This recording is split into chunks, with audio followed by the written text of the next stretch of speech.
So ma'am మెయిన్‌గా పిల్లల్లో physical health మీద ఎంత ఇంపార్టెంట్ ఇది పెడతారో ఇంట్రెస్ట్, మెంటల్ హెల్త్ మీద పెట్టట్లేదు.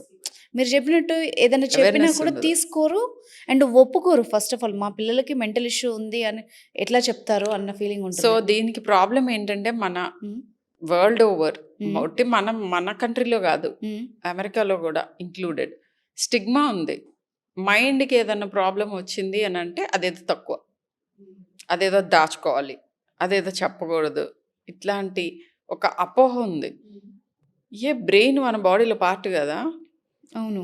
స్కిన్ మీద ఏదైనా చిన్న దెబ్బ తగిలినప్పుడు ఏమి సిగ్గుపడకుండా వెళ్లి వైద్యం తీసుకుంటారు, మందులేసుకుంటారు. హ్మ్. మరి బ్రెయిన్ గూడా బాడీలో పార్టే గదా! అవును. దానికి కూడా జబ్బులు రావచ్చు కదా! ఆలోచనలు కూడా మన బ్రెయిన్‌ది ఫంక్షనే గదా! హ్మ్. సో, అలా చూడటం మొదలుపెడితే మీరు తొందరగా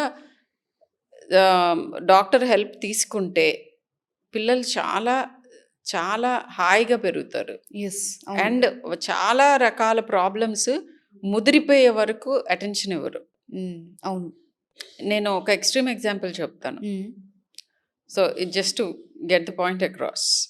ఒక పాప వేరే దేనికో ప్రాబ్లమ్ కోసం తీసుకొచ్చారు. పాప చేతి మీద కొన్ని మచ్చలవి కనిపించినియి నాకు. అంటే ఎగ్జామిన్ చేస్తూ ఏంటివి అని అడిగాను.